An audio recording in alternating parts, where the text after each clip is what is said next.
Good afternoon. I'm Phil Levine, the chair of the Economics Department here at Wellesley, and I'd like to welcome you all to the 6th Annual Calderwood Lecture in Economics. The speaker for today's event is Robert Stavins. Rob is the Albert Pratt Professor of Business and Government, the director of the Harvard Environmental Economics Program, the chairman of the Environment and Natural Resources Faculty Group at the John F. Kennedy School of Government at Harvard. There's a lot of things I'm going to be reading here in a minute. He holds a BA in philosophy from Northwestern and an MS in agricultural economics from Cornell, my alma mater, and a PhD in economics from Harvard. Among many other professional accomplishments, Rob is a member and chair of the Environmental Economics Advisory Committee of the EPA's Science Advisory Board, a member of the Executive Board of the EPA's Science Advisory Board, the chair of the Scientific Advisory Board of the Massachusetts Executive Office of Environmental Affairs, a member of the Executive Committee of the Harvard University Center for the Environment, and a lead author of the second and third assessment report of the Intergovernmental Panel on Climate Change. And that's a selection.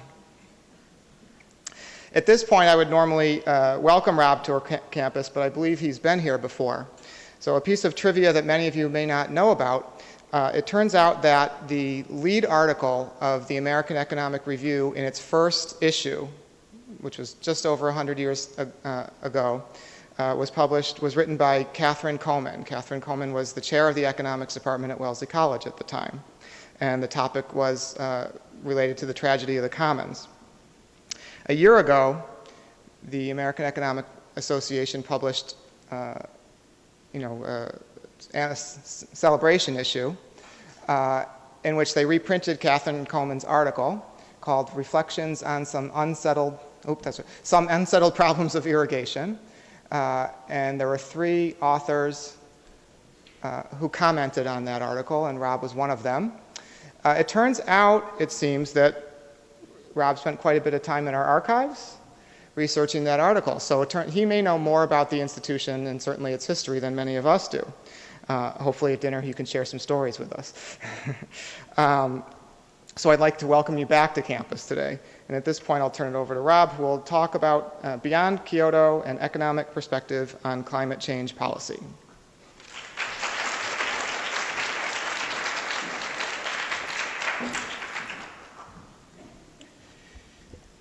Well, thank you very much, Phil.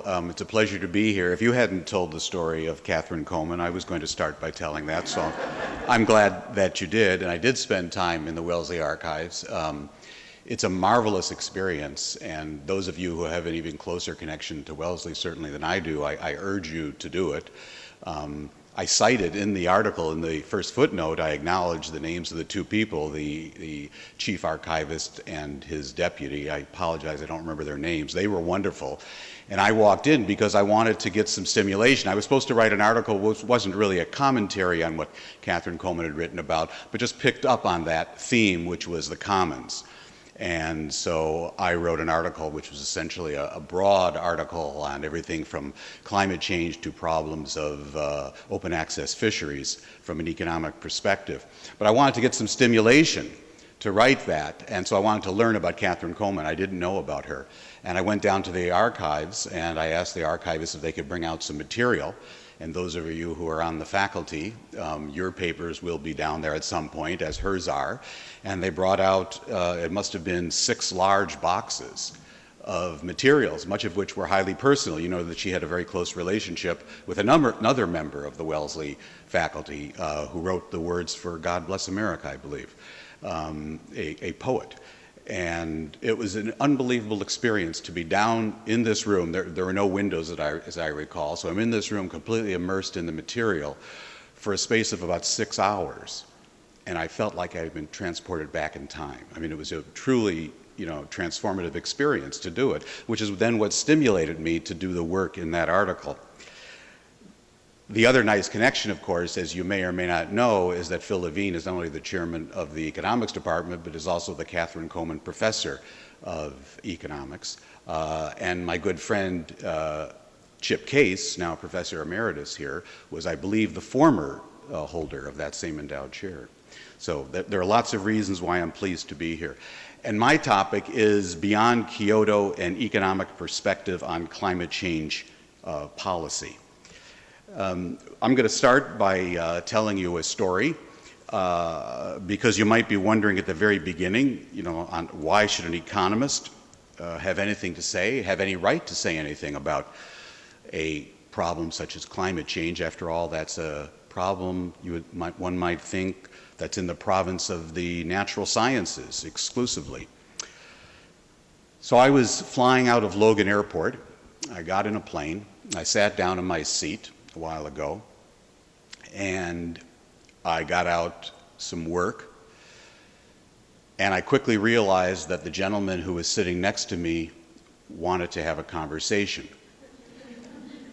So maybe you've noticed what I have, and that is there are two kinds of people who fly: those who like to have conversations with perfect strangers, and then the rest of us. So I'm very much in that second category. I don't like to have conversations, actually in general, but especially on planes. And so I always have, whether I'm really doing work or not, I always have something out, a newspaper as defensive material to avoid eye contact and hence conversation. But this gentleman was persistent, and he just started it off the way an American often would, with a question that's typical for Americans to ask and that's considered polite in our society. He said, "What business are you in? What do you do for a living?" And I paused for a moment, and then I did something that was very foolish. I told the truth. And I said, "I'm an environmental economist." So he looked at me. I looked at him. He didn't follow up with another question. We sat there for what seemed to me to be an interminably long time.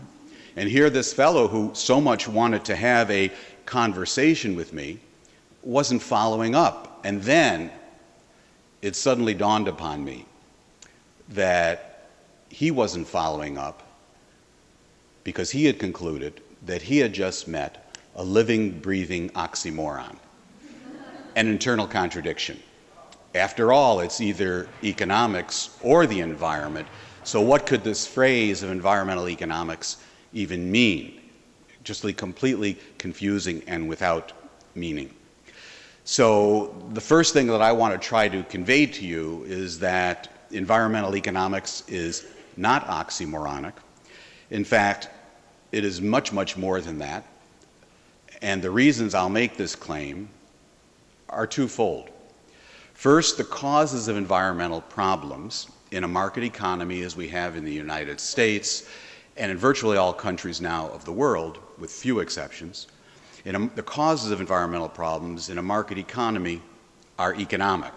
So if you've talked to an economist, whether it's Phil or Pinar, if you talk to an economist about environmental problems for even 1 minute, you hear the word externality, that the causes of environmental problems are that they are unintended consequences of market activity, undesirable byproducts of what is fundamentally desirable activity, and that's the cause of them. That's how we get environmental problems. The consequences of environmental problems also have very important economic dimensions. So surely if you were thinking of a situation instead of an environmental problem, but of a human health problem, and you identified with some particular means the causes of the problem and the consequences, you wouldn't ignore that means. You'd say this provides some very useful insight for diagnosis and for cure.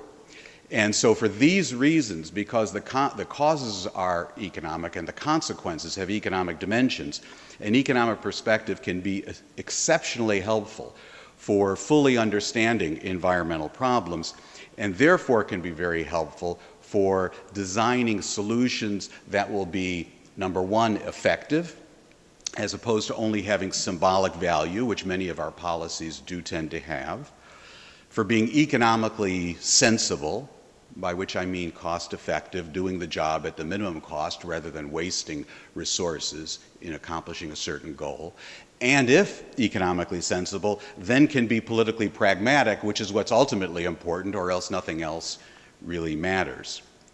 So with that as justification of why an economist has any business standing up here talking about an environmental problem like climate change, let me turn to climate change and say a few things about the basic economics, which also drive the basic geopolitics of climate change. And I'm starting, therefore, with a global perspective because this is very much a global commons problem. By a global commons problem, we mean that in the case of climate change, greenhouse gases, carbon dioxide and the other greenhouse gases linked with climate change are emitted by various locations in the world, but where they are emitted has absolutely no effect whatsoever on the damages or on the location of the damages because those greenhouse gases uniformly mix in the upper atmosphere. So the location of emissions doesn't matter. That turns out to be a physical reality which is of great economic significance because it means that any individual jurisdiction taking action, whether it's California or Massachusetts or the United States or even the entire European Union, any jurisdiction taking action will incur all the costs of taking action, but the benefits, i.e. the reduced damages, the benefits of its actions will be spread globally. It will receive only a small part of the benefits of its actions. And that means that for any individual jurisdiction, the benefits of taking action unilaterally will inevitably be less than the cost of taking action. Despite the fact that if you summed up all these benefits, they might be greater globally than all costs summed up. And that's the classic in economics, that's the classic free rider problem, which comes at the extreme here because it's not just a commons problem across two backyards that share a view. It is a commons problem across the entire world. It's a global commons problem.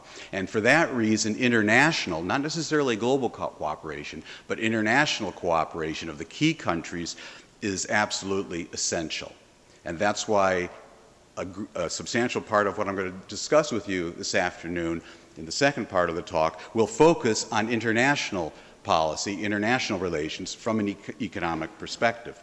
But it's also for the same reason that the highest levels of government have to be involved. The town of Wellesley would be making trivial contributions, indeed would make no contributions probably if it put in place a climate policy. It would probably relocate the emissions activities from Wellesley to Natick, or from Wellesley to Cambridge. And that's something that we can talk about in discussion afterwards if you like. So the highest levels of government have to be involved, the largest political aggregations. And that means, in our world, that means nations. And with one exception to that, in the case of Europe, of course, it means the European Union. So let's start with countries, and I'm going to start with the U.S., the country that we all currently inhabit, whether we were from another country or not, we're here. And in the U.S. national context, most, not just economists, but policy analysts in general, favor a carbon pricing regime. Now, I should probably say what I mean by a carbon pricing regime. What I'm referring to is a policy that through one way or another, and we'll talk about these, places a price on carbon. It might place it as an implicit price, a shadow price. It might place it as an explicit price, but places a price on carbon dioxide emissions or on the carbon content of the three fossil fuels, coal, petroleum, and natural gas. The way that happens is through one of two mechanisms.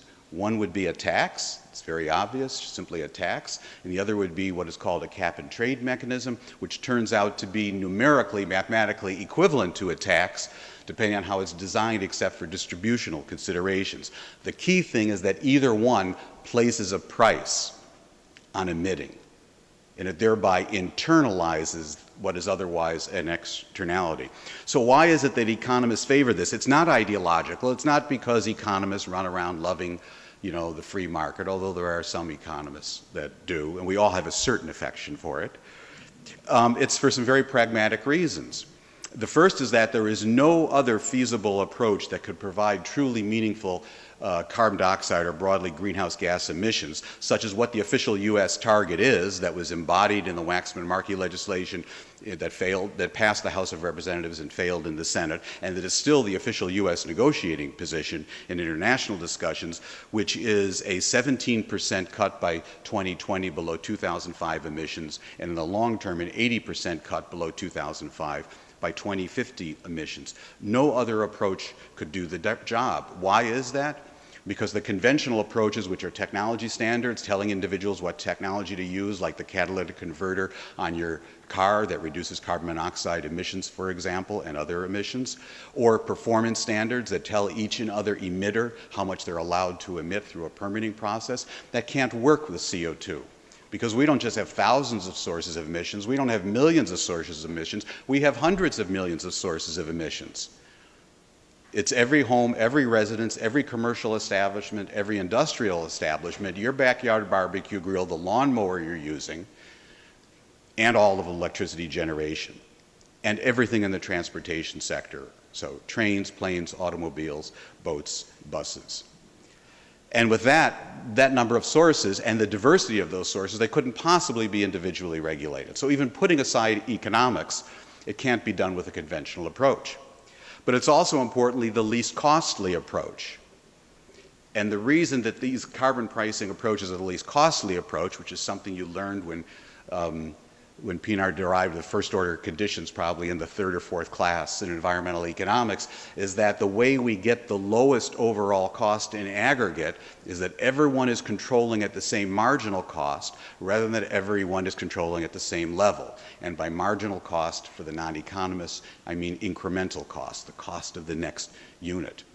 Because if two sources were not controlling at the same incremental cost, then we could lower overall cost by taking a little bit of the responsibility for the one for whom it was very costly and give it to the one for whom it was less costly. It's only when they're all controlling at the same marginal cost that cost effectiveness is achieved, and achieve whatever the target is, whether it's a 10% reduction in CO2 or a 50% reduction in CO2, we achieve it at the minimum cost. That's in the short term, static cost effectiveness.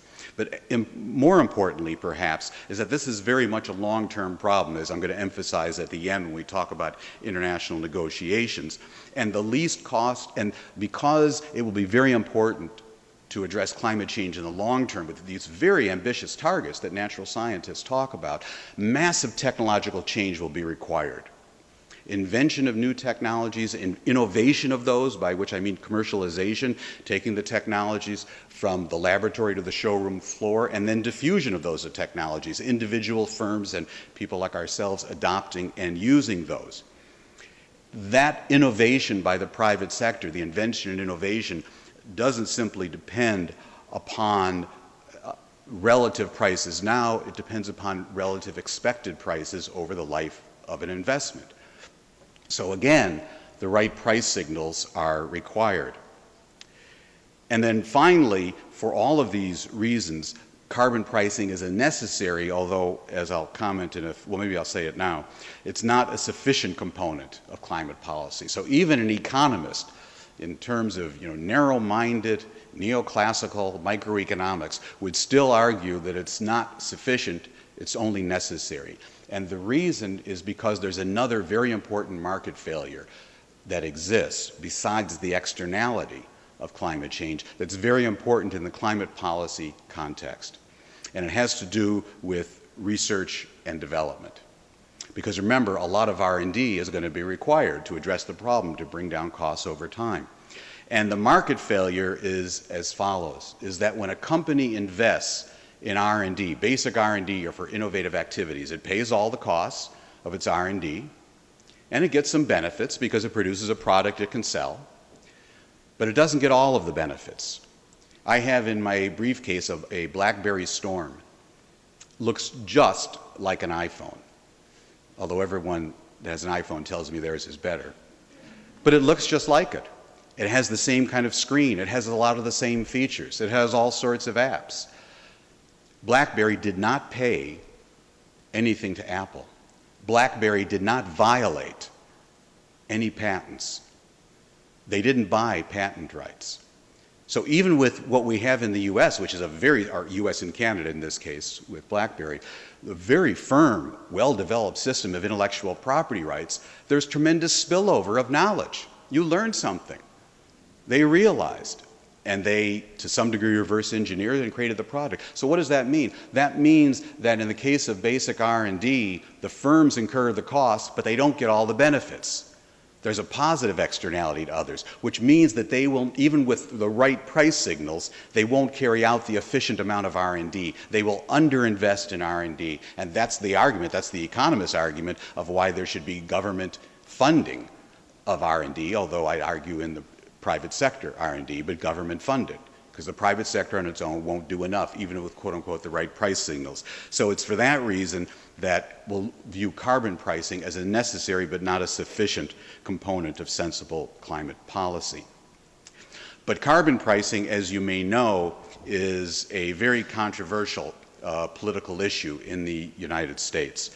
And the reason, at least from an economist's perspective, observing the political process, is that the problem with carbon pricing is that it makes the cost transparent.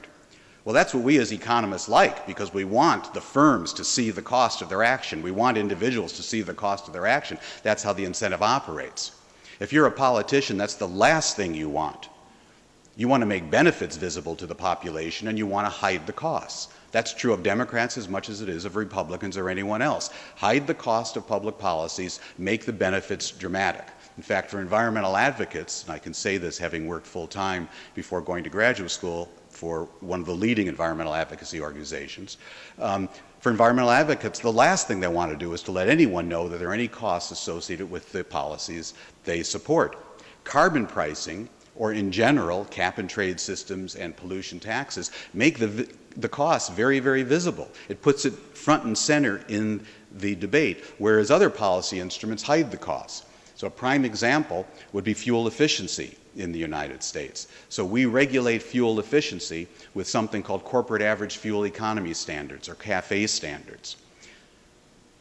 And that's brought about very significant improvements in fuel efficiency, these regulations. It's done it in terms of the overall fuel saved. It's done it at much greater social cost than what an increase in gasoline taxes would have cost the population that would have accomplished the same amount.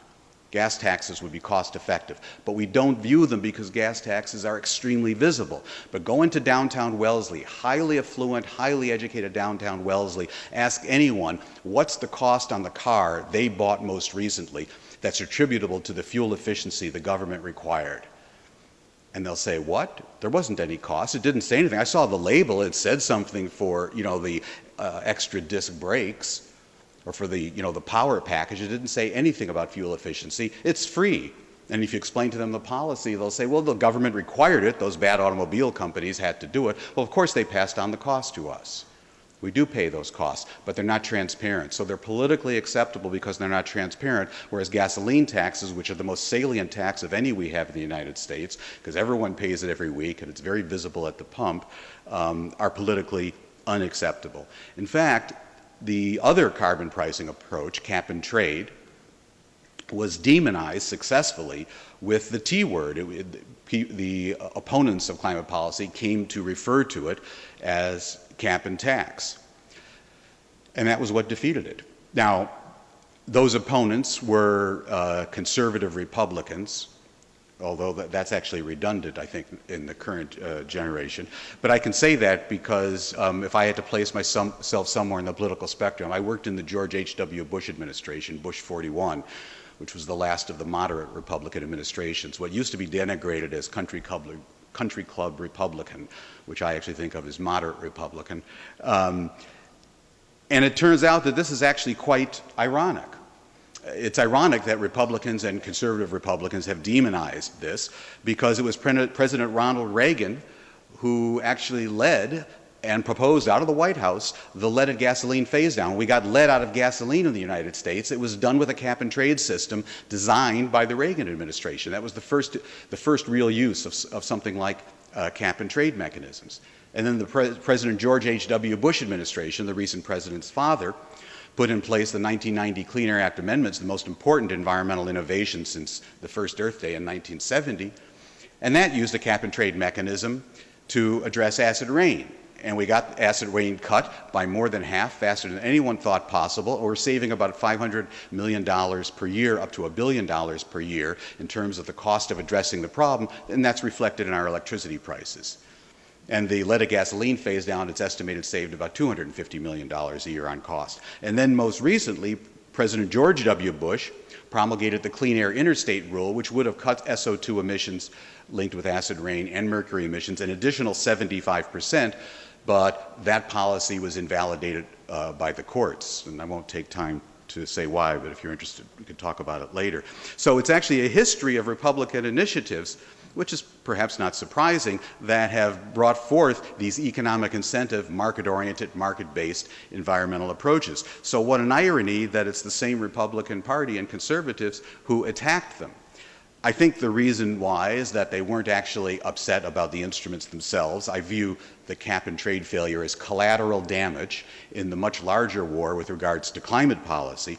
Rather, the antipathy was not for the instrument, the antipathy was for any action on climate policy whatsoever. And some of that was due to what gets referred to as climate skepticism, not thinking that there is a legitimate problem. Some of it may have been due to thinking that, gee, it doesn't make sense for the United States to take action when any reductions we undertake will be absolutely swamped by increases from China, India, Brazil, South Africa, Mexico, South Korea, other emerging economies.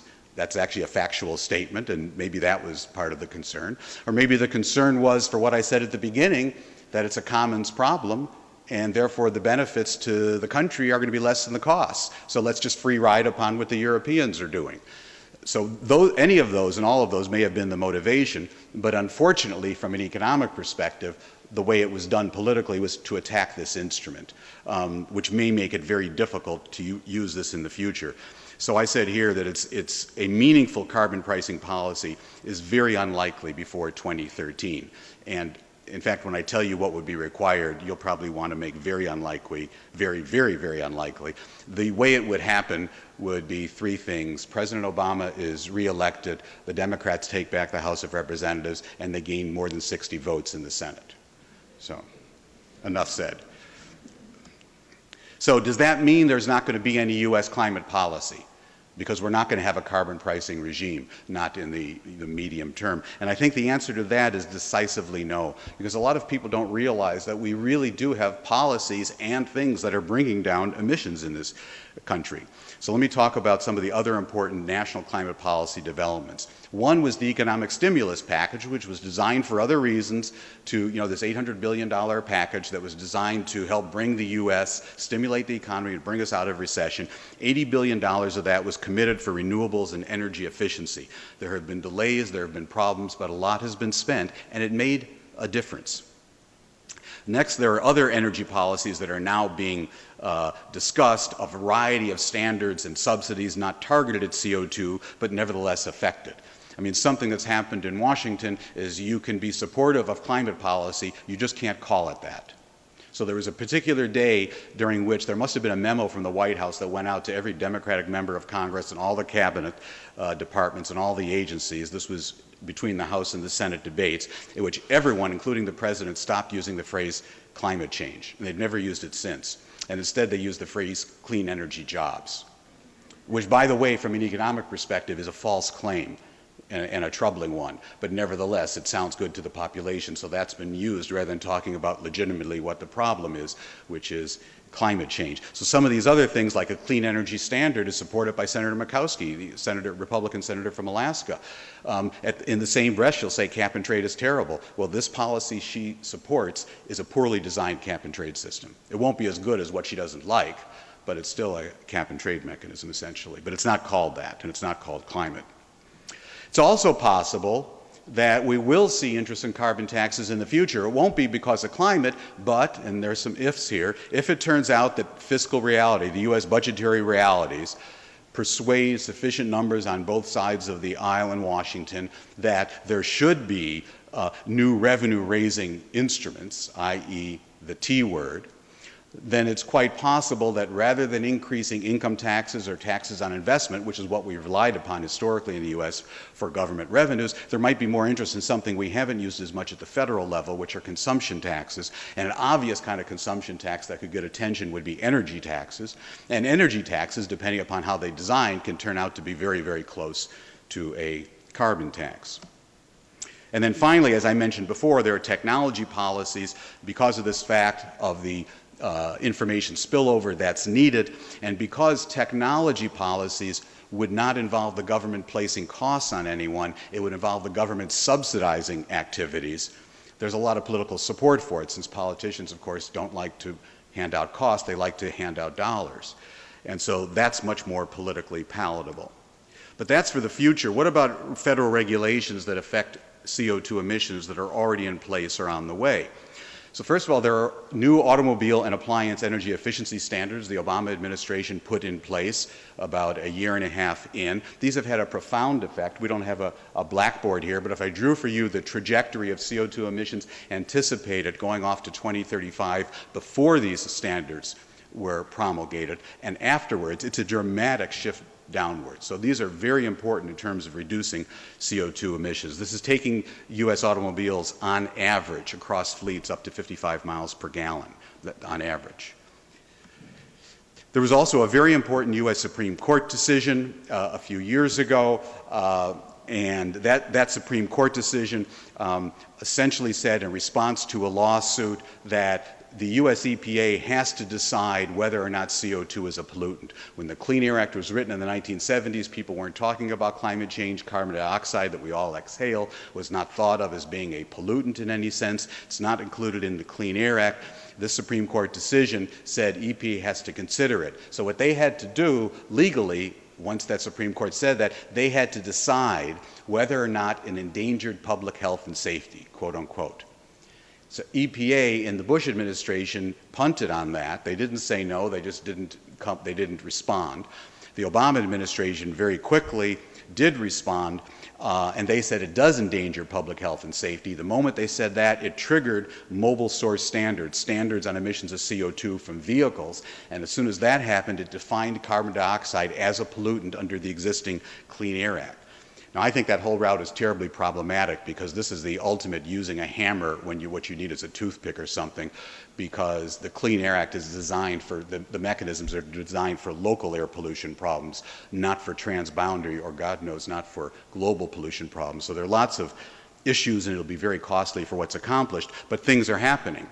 In fact, it was just this morning that EPA promulgated the regulation, the rule for new coal-fired power plants to meet essentially the same CO2 emissions as would come from a natural gas plant. In other words, no new coal plants.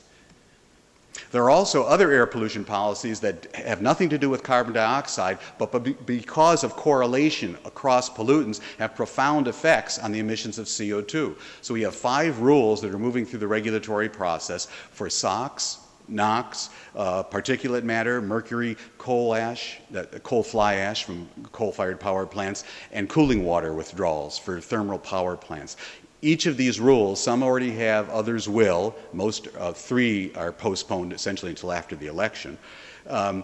If these go forward, depending upon the result of the election, obviously, then these will have profound effects on increasing the cost of coal-fired generation relative to other generation, mainly relative to natural gas. So there will be significant impacts on investments in new coal-fired power plants, effects on the retirement of existing coal-fired power plants, which is even more important, and then impacts also on dispatch, on the utilization of when electricity generators decide what they should feed into the grid at any moment of the day from the various plants that they own. In addition to those, there are other legal mechanisms that are in place. There's public nuisance litigation. Before we had environmental laws of substance, again starting around 1970 in the U.S., there nevertheless was law that affected environment, property law, the common law. And one could sue someone for environmental damages, just like you could sue them for any kind of damages.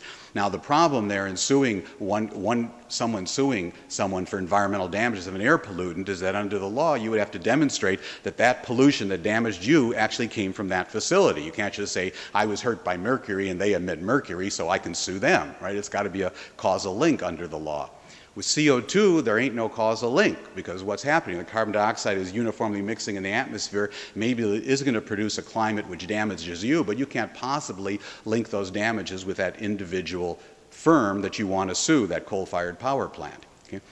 However, because of that, some of these lawsuits have failed, and some have succeeded. And in fact, one appellate court jurisdiction in the United States has been affirmative on these, given standing for people to sue, and another appellate court jurisdiction has not given standing, and so it's going to the Supreme Court. So we'll see what happens with that. There are also other interventions which are intended to block permitting for all kinds of fossil energy investments. So, the most prominent one would certainly be the successful attempt that was made through lobbying in Washington and pressure on the administration to stop the Keystone XL pipeline that was going to bring down unconventional oil to refineries in Louisiana. And that was stopped, although now the president is hedging a bit on that. So it's been targeting power plants and transmission lines. Some of these are just NIMBY, the fact that no one wants it in their backyard. That would be the example also with opposition to windmills, right, in the ocean off of Cape Cod. That was a NIMBY, not in my backyard issue. But some of this is actually strategic, as certainly the opposition was to Keystone XL. Importantly, in addition, there are also some other climate policies that are in place at the subnational level in the U.S. So in the Northeast, we have a policy called the Regional Greenhouse Gas Emissions Policy Initiative, and also known as RGGI. And the reason I have an arrow going down, if you could see it, the reason I have the arrow going down is that it's not effective now because it's not binding. It's not binding because of good news, partly. The good news is that natural gas prices are so low because of new sources of natural gas, unconventional natural gas, part of which obtained through fracking, that the price of natural gas is at a historical low. And from current supply estimates, it's going to remain low like that compared to coal. And therefore, the trajectory is that the policy will never be binding.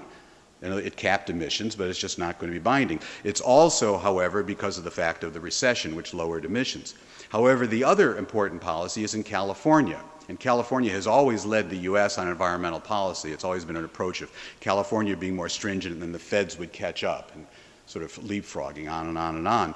And it's happening with climate policy. So they've put in place a policy, Assembly Bill 32, which has a cap-and-trade system at its heart, and that policy is actually more ambitious in percentage terms than what the attempted federal policy was.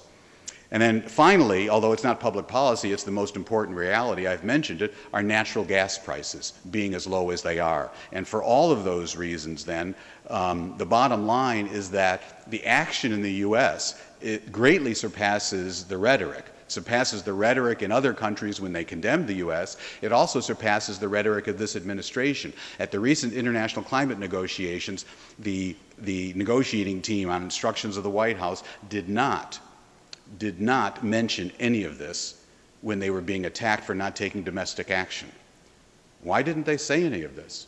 Because they didn't want it to be on the news at home in the United States that something's being accomplished on climate change, because politically that would be terrible for the administration in power. So this is a point at which they don't want to talk about it. So the rhetoric is simply not there compared to what the reality is.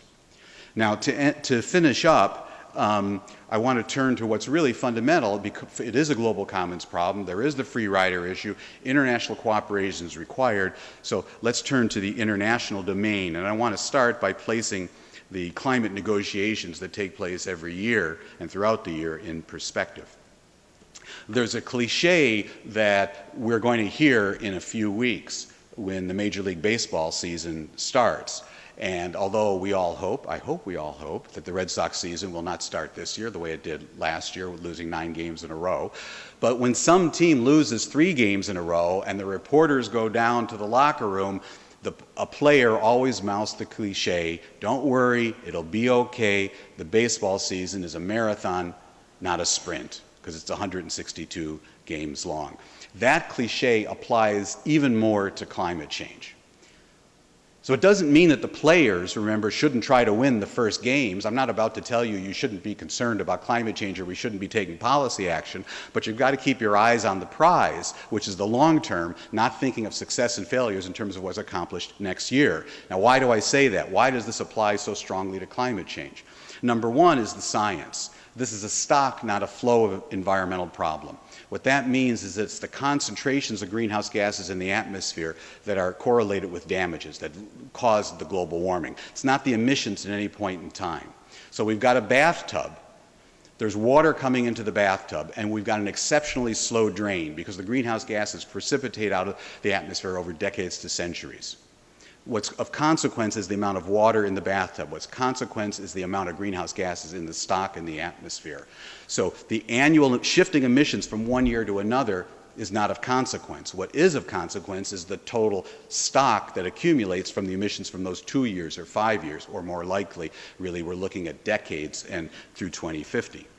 Secondly, economically, the cost-effective path for dealing with the problem, partly because of the fact that it is a stock problem, the cost-effective path is not one that suddenly reduces emissions tomorrow morning, which is unfortunately what the Kyoto Protocol aimed to do in a limited set of countries, but it's rather one which involves a gradual ramp-up of target severity.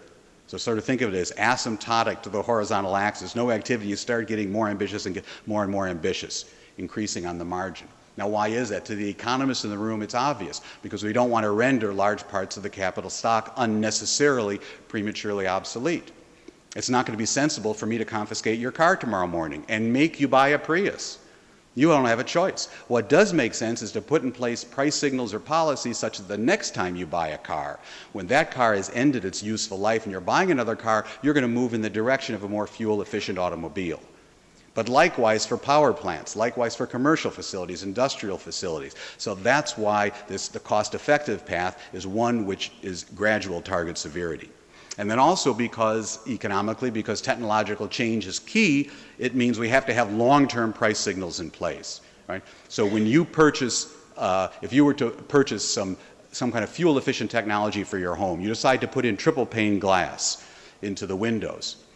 You do it based upon, presumably, the cost of the technology up front and some judgment about how much it'll save you, not just over the next week, but over the life of that, as long as you'll be in that house. And it's the same thing for private industry. So long-term price signals are very important for making investments. And finally, administratively, it's become exceptionally clear that durable international institutions, new ones, are going to be necessary. So for all those reasons, I view these international climate negotiations as an ongoing process, much the way we might think about trade talks. No one talks about trade talks as if, at a certain meeting, at a certain location, they're going to fix the problem. Whether you recognize it's ongoing negotiations as things change in the world, economics and politics, the process continues. So don't aim for a special solution. So my involvement with this, I'll just say very briefly, has been through a project I've been directing, the Harvard Project on Climate Agreements, the purpose of which is to help the negotiating teams from all the countries in the world, 197 plus countries, identify the key design elements of a scientifically sound, economically sensible, and politically pragmatic international architecture for dealing with the problem. And this involves academics, mainly economists, but also political scientists, legal scholars, international relations experts, private industry, NGOs, and governments. And we have, it's not just my work or my colleagues at Harvard. Rather, we have, at this point, 50 research initiatives in Australia, China, Europe, India, Japan, and the United States, and a few more coming. And I'll just say, in case I forget at the end, if you'd like to be on the mailing list, we send out emails with information of what's coming out of the project once a month or so, or once every 2 months. Just give me a business card or email address afterwards. So I'm not going to say more about it, and in fact, I think I'm running out of time. How am I? 15? So let me just say briefly that what comes out of this are many different architectures for dealing with climate change. What do I mean by an architecture? I mean the basics of the law. So if we were talking about houses, homes, then the architecture would be, is that a center entrance colonial or is that a ranch? We wouldn't get involved in discussions of the window treatments on the second floor. That's what I'm talking about in climate change, the basic structure of the arrangement, not necessarily all the numerical details. And we think of these in 3 categories. Centralized architectures, the Kyoto Protocol, the standing agreement is an example of that, but I'm going to show you one which is an improvement. Harmonized national policies, which is the approach that's actually used for most international agreements in any sphere. And then decentralized architectures, which are interesting both because they're counterintuitive, given the free rider problem, and also because they're actually happening. So it's actually positive. So let me just say briefly about, just want to check and see if I should skim on this. Sorry.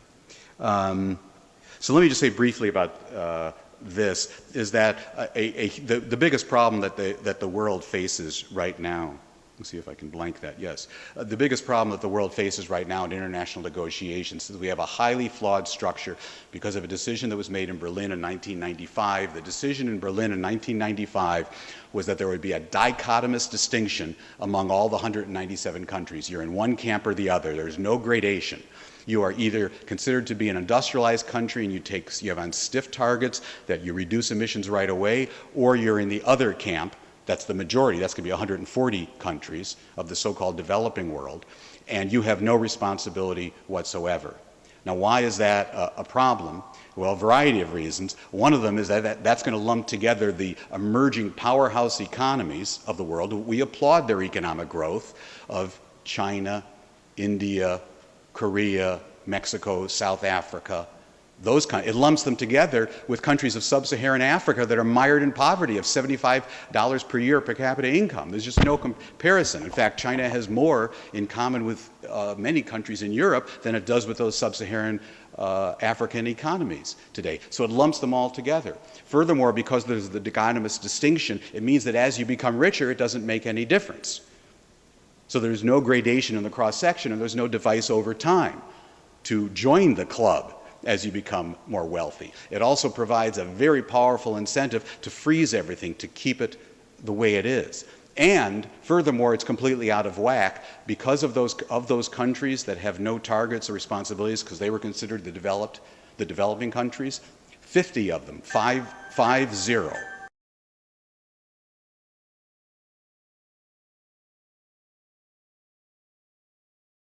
The last part is that 50 of those countries that have no targets whatsoever have higher per capita income than the poorest of the countries that do have targets. So it's complete. So that's the biggest problem, and that's become an anchor that is just preventing any progress. So this architecture, which I think because of time I'm not going to take you through, is similar to the Kyoto Protocol, but it's designed to address that through what are thought of as growth targets. In other words, rather than being so simplistic of saying you're either in Camp 1 or Camp 2, saying, well, how about if the severity of your target depends upon the level of your per capita income?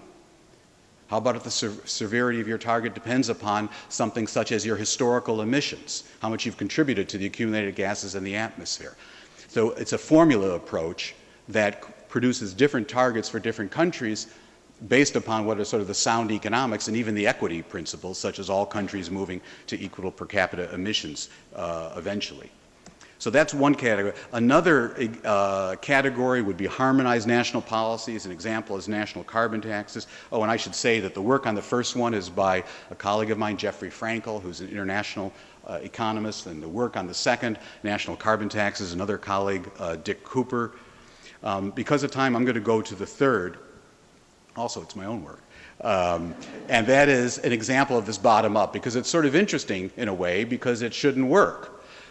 And that is that in every part of the world where action is being taken or is being seriously considered, it seems that cap and trade are the preferred approach. And there's tremendous pressure to link these, because linking cap and trade systems, which all of that means is bilateral recognition of the allowances. You can use my allowances, I can use yours. That lowers overall costs, it reduces market power because it expands the scope of the market, and it reduces price volatility because it's expanded scope of the market, although it also transmits price volatility. But linking these things directly causes some problems I won't bother to go into, and therefore you'd have to harmonize them. But that would put a lie to what I claim, that this is this bottom-up individual approach, and it's really the harmonized approach. But there's a reality, in addition to that every one of these cap and trade systems that exist or proposed allows for offsets from what is an emission reduction credit system globally. That's part of the Kyoto Protocol mechanisms, actually. And if I have a cap and trade system and Phil has a cap and trade system, and we both allow offsets from PNAR, even though we didn't mutually recognize allowances directly, we're indirectly linked. We'll get cost convergence, we'll get the cost savings, we'll get all those good things, but it eliminates the bad things. So what I just described is actually happening. because every one of these cap and trade systems allows offsets from this common global emission reduction credit system. So without any discussion, without any organization whatsoever, any international cooperation, a de facto international architecture is arising in that way. So without going into more detail, let me just say that 4 lessons have emerged from these 40 research initiatives that we've had ongoing and that we still have going. And they are that market-based approaches are going to be essential, that getting carbon prices right are necessary, but for the reasons I've said, not sufficient, that developing country participation, and I put it in quotation marks because I don't mean the poorest of the poor countries by any means, is essential. In fact, if the OECD countries, that's essentially the industrialized world, if the OECD countries were to reduce their emissions to zero, not cut in half, not by 80%, reduced to zero, it would be impossible to achieve the targets people talk about, which is 2 degrees stabilization, without China and India, without those 2 countries taking action. So if the OECD went to zero, if all the other developing world, all the rest of the world except China and India went to zero, it still wouldn't make it. That's how important those countries are because of the size of the economies and the rapid rates of economic growth of those economies. So a central task in the negotiations is to develop means for bringing these key emerging economies on board. And I mentioned that there's this de facto policy emerging. So, let me see. I mean, something else that's emerged as a lesson really is more a political one than an economic one, and that is that the structure of the negotiations is problematic. So there are 197 countries, when 20 countries and regions, taking the EU as one, otherwise it would be 37, that 20 account for about 90% of global emissions. So just picture how unnecessary and unnecessarily difficult it is in those kinds of negotiations. Also, the UN culture, I found repeatedly on every issue, polarizes factions between the developed and the developing world. And then there's the UNFC voting rule, that's the United Nations Framework Convention on Climate Change, the climate negotiations voting rule, which because they never established one, it defaults to consensus, which has always been interpreted as unanimity. And in fact, in Copenhagen, it was a lack of unanimity because of objections by 6 relatively unimportant countries in terms of climate change. Bolivia, Cuba, Nicaragua, Sudan, and Venezuela. That's what kept the agreement from being adopted. And then the humorous part of that is that they said they were not going to participate because they complained about undemocratic procedures. It's ironic for those nations. Now, there are other institutional venues going forward. There's something called the Major Economies Forum. It was started by the previous Bush administration. This administration has wisely kept it up, although it's changed its name, but it's still there. The G20, the finance ministers, they've talked about climate change. It would be an excellent forum because you've got 80% of the emissions. You have all the key countries there. And then there are others as well. But the United Nations negotiating process is not going to be going away.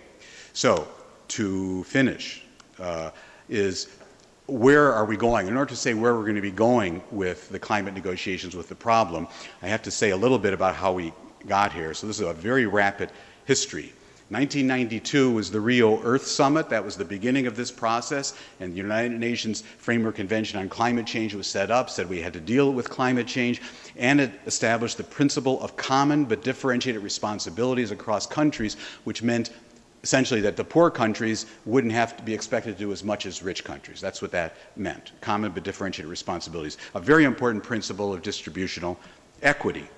And then in Berlin, in what began the problem, the Berlin Mandate, they interpreted that common but differentiated responsibilities principle as the dichotomous distinction. You're either in or out. The Kyoto Protocol fulfilled that because the Kyoto Protocol only has targets for essentially the OECD countries, in fact, less than that. And the problem, therefore, as I said, the Annex 1, the industrialized countries that are called Annex 1, they cannot reduce global emissions on their own. They can reduce their own emissions, but it won't reduce global emissions. As I told you, it's out of whack. There are 50 that are outside of that are wealthier. And this dichotomous distinction makes progress impossible. But some good things happened recently. There were international negotiations in Copenhagen in December 2009, and then in Cancun in December of 2010, and these began to blur this distinction. They still maintain it, but they blur it a bit, because there's a paragraph that says, this is what the Annex 1 countries should do. Next paragraph, that is what the non-Annex 1 countries should do. But when you read it, this and that are pretty similar. So it maintains the descriptions in words, but begins to blur it in reality. Most important, and this is the punchline, is that the most recent negotiations, which were December 2011 in Durban, South Africa, although they extended the Kyoto Protocol for another period, another 5 years, they also did something very important. And they have an element in them referred to as the Durban Platform for Enhanced Action, which has in it the requirement, and all the key countries agreed to this, that all countries will participate under the same legal framework. And so the thinking is, from much of the world, that this replaces that Berlin mandate, that we're finally, in terms of working towards 2015 for an agreement to be implemented by 2020, work towards having a more sophisticated way of recognizing common but differentiated responsibilities. Some countries are poor and can't be expected to do as much, but being more sophisticated than this dichotomous distinction of you either have targets or you have none. And this is a very important new path. It's not going to please the 350.org crowd. These are advocacy group, well-intentioned advocacy group that wants to reduce concentrations below the level they currently are. This is absolutely infeasible to do. And it also probably annoys climate skeptics. But I would say that what I just laid out, which may be disappointing to you, in the real world of international negotiations on what is a very, very difficult problem, this is actually what success looks like. So I hope that I have illustrated to some degree that environmental economics is not at least fully oxymoronic, that an economic perspective is essential, in my view, for a full understanding of environmental problems, and therefore, importantly, can be exceptionally helpful for the design of solutions that are, as I said at the outset, environmentally effective, economically sensible, and therefore politically pragmatic. I know I've run through a lot of material quickly. If you would like any more information, other than taking a class here in environmental economics, which I highly commend to you, if you'd like more information on any of this, like I said, give me a business card or the website of the Harvard Project on Climate Agreements or the Harvard Environmental Economics Program, or like every other professor in the room, everything that I have written since I was in kindergarten is available as a PDF file on my website for downloading. So with that, thank you.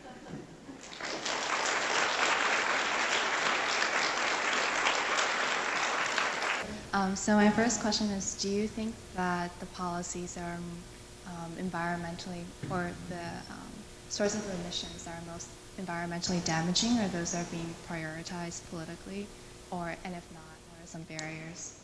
So you mean across all environmental problems? Right, but specifically, I guess, with relation to the United States, because you mentioned there are a lot of policies that are being enacted right now. Oh, so I would say, so the question was, in case you didn't hear it, do we have our priorities right in terms of which environmental problems we address? And I would say globally, no, not even close, because the greatest global attention right now is to climate change. It's a significant problem. I spend a lot of time working on it. The fact that I spend my time working on it and find it interesting doesn't mean that it's therefore the most important, and I don't think it is, because 10 million people are going to die next year, mainly women and children in developing countries as a result of a lack of potable water supplies. That's an environmental problem as a result of contamination, essentially from human feces and poor sanitation systems. Another 10 to 15 million people will die, also mainly women and children, next year in developing countries as a result of biomass used for cooking in indoor kitchens and improper ventilation and particulate pollution.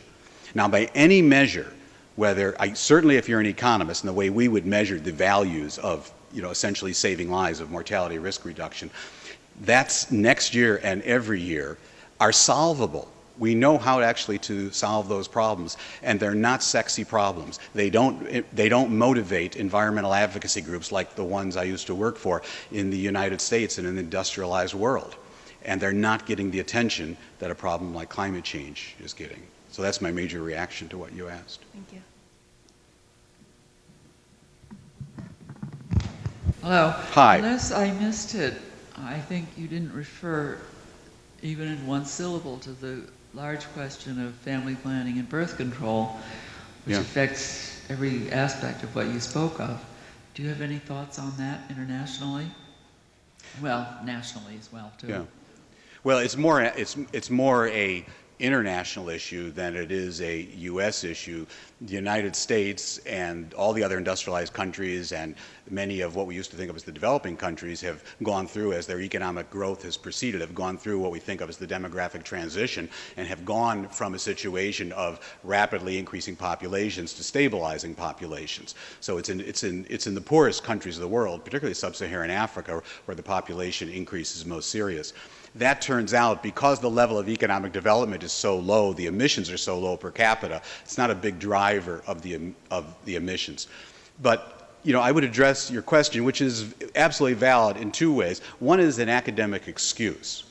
And the academic excuse, which is also the government excuse, is that issues of demographics and population, if you pick up an at least an environmental economics textbook, but for that matter, environmental textbooks, and you don't see those. It's usually not treated there, just as population issues are not going to be treated by the US EPA. We separate them out in government, and we separate them out in analysis. But there's a linkage which is very important in my mind, and it's slightly different than what you were, I think, suggesting, and it's a policy linkage, and it's a very unfortunate one, because historically, when we dealt with environmental problems, when we debated environmental problems in the United States, they were not a partisan issue. They weren't Republicans versus Democrats. It was regional politics. It was regional politics. I mean, you know what the vote was in the Clean Air Act amendments of 1990 in the House of Representatives? It's 87% of the House voted for it when the House was virtually split. So I could go on with all the data on this, and as I said, it was Republican administrations that brought most of this legislation. So it hasn't been partisan. The opposition was regional. It was regional politics for energy and environmental policy. Sometimes it was rural, urban, and sometimes it was coal states of the country versus others, dependent upon the problem. But something's happened. It's become partisan, and it's become worse than partisan. And here's the link with population policies. It's become ideological.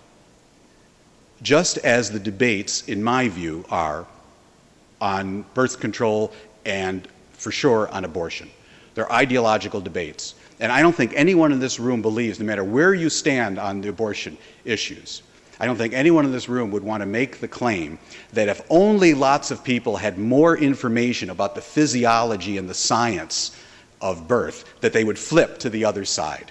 Of course not, because that's not what it's about. It's an ideological position, or you want to call it a religious or ethical position. That's what's happened to climate change policy. It has become an ideological position. And that's very, very bad, certainly from an academic's perspective, because we're all about teaching and conveying information. And what that says is that more information is not going to change minds, because it's become an ideological divide. So that's probably the most depressing part of this entire story to me. Hi. Hi. My question is about, you talked a little bit about the leadership role of BRIC countries. And there's been a recent controversy with China subsidizing its solar panel industry, and the United States has gotten a little upset over this. If you could comment on how that sort of relates and whether or not this is a good or a bad thing. Well, which is a good or bad thing? Which part of that? The subsidizing, and then whether the United States' reaction. Yeah. Well, every country, including this one, is very, very concerned about other countries putting in place policies that work against the free flow of international trade based on comparative advantage. We do it also, but we don't like it when others do it. There's no doubt that the Chinese government is subsidizing the production, but that's true for virtually everything, because all the important sectors are state-owned enterprises. So how can you even make the distinction, in the first place? So it's more common than what was even suggested in the filing. The policy that the U.S. put in place is, I think it's something like $2 compared to $25 per unit. So it's very, very small. U.S. producers say it's not going to have a big effect one way or the other. It's some posturing. The more important one is something which is actually isn't with China, it's with Europe. That the European Union has said that they're going to put in place January of next year, January 2013, a policy on all flights that are arriving and departing from European airports that they'll have to buy allowances under the European Union cap and trade scheme. So you could think of that as having to pay a tax when you land or take off, proportional to the distance you flew, the amount of your CO2 emissions, which is the distance you flew times fuel per unit of distance, obviously. And this is one of those cases in which the United States and China are on the same side of an issue. So the U.S. and China have been the two outspoken countries, but also Canada and Australia, together with the airlines, including the U.S. airlines, of saying that this is a violation of WTO. And right now there are negotiations taking place to get around that. The reason I brought it up is to illustrate the point. The Waxman-Markey legislation in the House of Representatives had precisely that mechanism in it for not just flights, but imports of any bulk products, fossil fuels, cement, bulk of glass, iron and steel, vastly more important, in the economy than airline traffic is. We had the same mechanism, the Obama administration and the Waxman-Markey bill in the House. And now, a year and a half later, we've decided when someone else does it, it's not a good idea. Thank you very much. Sure. The current Republican hopeless, I don't know what you call them, a lot of them talk about rolling back a lot of rules under EPA. Yeah. Some of the Republican candidates even talked about dismantling the EPA, the name of that agency. Right. They had a little problem there. I mean, that's pretty significant, even in the span of a baseball season. Mm-hmm. How do you view that, and what would happen to this kind of progress under that kind of thinking? I view that rhetoric. Now, the rhetoric can turn out to have a reality, right? You say something enough, then when you have the authority to do it, you might do it, even if you didn't believe it in the first place. So I don't want to minimize it, but I think it's mainly a result of the rhetoric of a phenomenon that has led to polarization of the parties. Both the Democrats and the Republicans, with the middle falling out of the political system. And lots of research for 20 years has validated this, particularly in the House of Representatives. We also see it in all national elections. And it's driven by the increasing importance of the primary system. That's a result of reforms that were put in place in the 1970s. The primary system is more important. We don't nominate in smoke-filled back rooms. Primary systems attract which voters?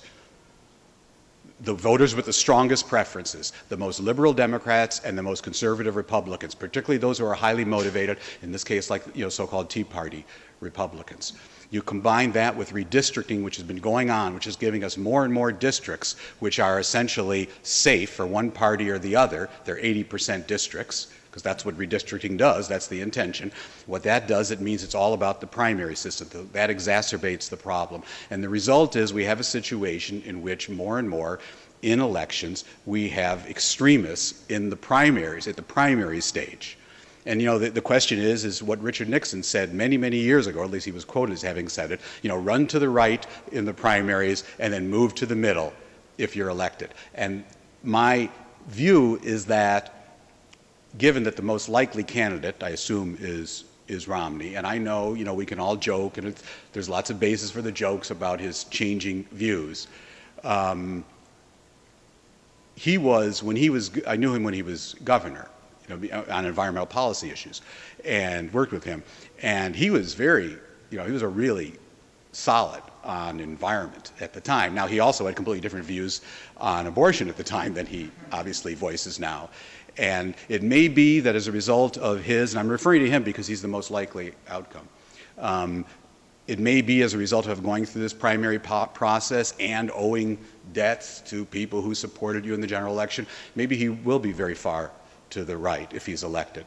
But my guess would be that if he were elected, he would not be nearly on environment the candidate that you see. And I haven't talked to him in years, so it's not like I have any inside information about what he really thinks about climate change or environmental issues. I just find it impossible to believe that he would, like some candidates, like a former vice presidential candidate on the same party, who were not very smart, tried to appear smart. He's smart and he tries to appear stupid. And, that's sort of puzzling. I wonder if you would comment a little bit on the contribution of academic research in the climate policy arena. Mm-hmm. And I know that many economists worked on the SO2 cap-and-trade program, and Right. I'm particularly interested in what you feel at the moment the legacy of the Stern report is, or maybe some of your own work in this ideological world, how the academic community is making a contribution. Well, it's changed. I mean, so the high point of the academic community contributing to environmental policies would probably be the Montreal Protocol to control CFCs that contribute to stratospheric ozone depletion. That was a scientific finding. The amount of time between the scientific finding, for which three people won the Nobel Prize, and the action of the Montreal Protocol was vastly shorter than what we've already seen with climate change. But that was because economically it wasn't going to be as costly. It was only a few countries who were emitting the stuff. There were reasons, but that was the high point of science. The role of economics in the development of the SO2 allowance trading program, I was very involved in that at the White House at the time, was preeminent. It was the golden years for the role of economics in environmental policy in the U.S. It's never gone back down to where it was previously, but it's never gotten back up to what it was then.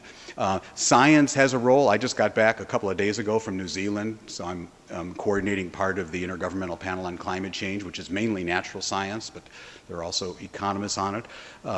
People are as dedicated as always, but what's happened is that this problem, because it's taken very seriously now, seriously doesn't mean you want to do something about it. It might mean you want to stop doing something about it, but it's taken seriously by all the interest groups that are involved, all the governments that are involved. It's become highly politicized.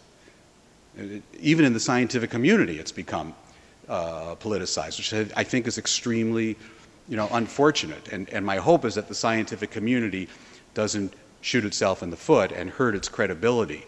I think it's really important to keep separate one's personal views from what my scholarship as a chemist or physicist or economist tell me.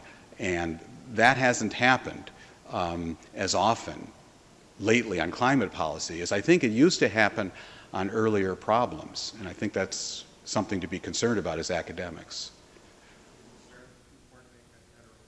Well, the Stern Review is a document that economists love to hate.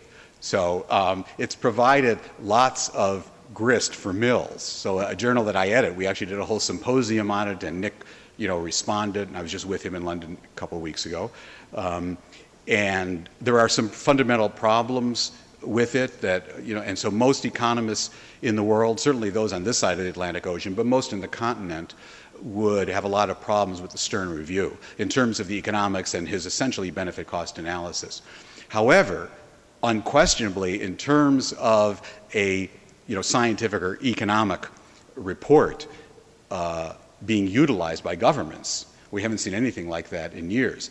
I don't think it changed people's minds. My view of the role of economics, I can't say science in general, and this is partly from personal experience but also from observation from the outside, the role of economics in public policy, certainly in the United States, typically on the issues I deal with, it's not that it changes people's minds, it gives them ammunition to carry out the battles for their ideologically predisposed position. So as a colleague of mine at the Kennedy School would say, economics isn't a light bulb, it's a rock. But you need ammunition to win battles, so economics still has a role. But I think that's true at CEA, the work that's done there. It's true the economics, the economists that are on staffs, both personal staff and committee staff on the Hill, and the agencies that, and the people on the outside, like myself or yourself or whoever. I think it's that way. So it seems to me much of the discussion about international climate policy is focused on setting the right targets for different countries. But the flip side of that is figuring out just how much carbon countries have emitted. How do we go about inventorying their emissions? Right. And my understanding is that there's been some talk of shifting away from production-based inventories towards consumption-based inventories as a strategy for addressing emissions that are embodied in trade and dealing with global trade problems, or helping to reconcile the tensions between Annex 1 and Annex 2 countries. And I was just hoping you could speak about kind of thinking on how you actually count carbon and what the prospects are for some consumption-based approach.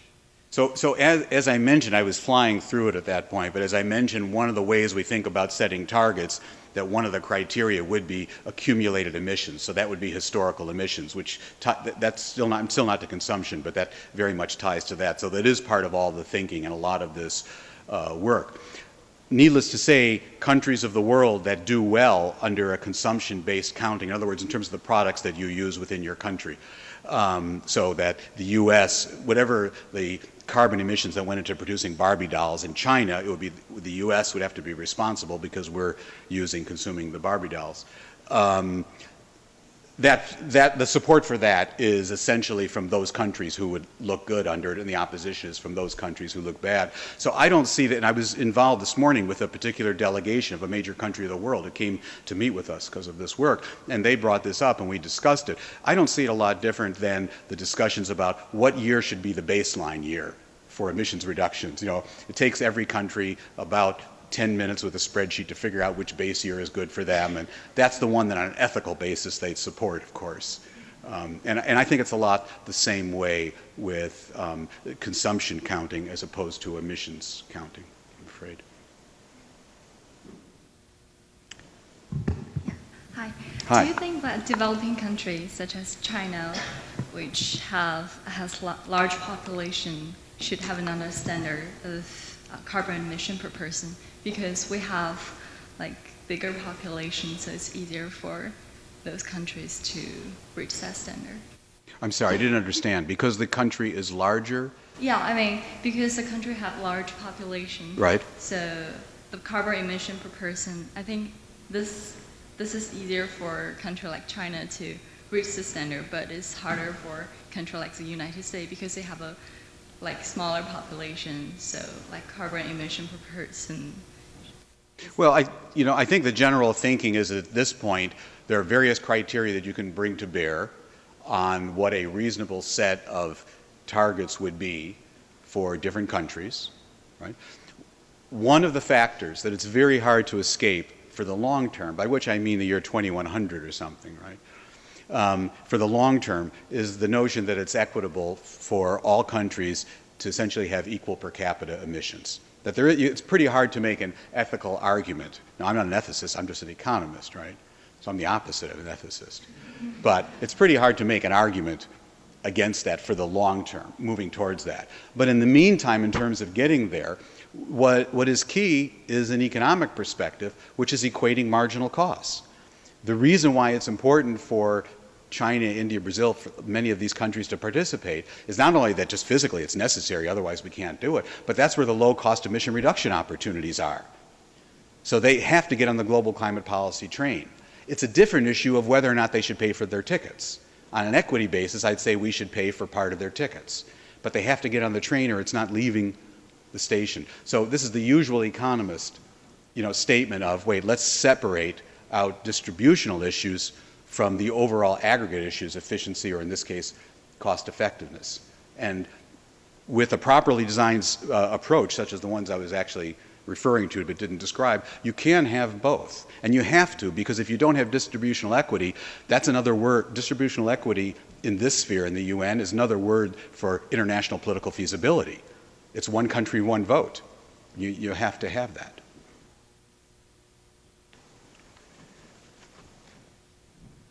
Thanks, Rob, for coming today. Sure.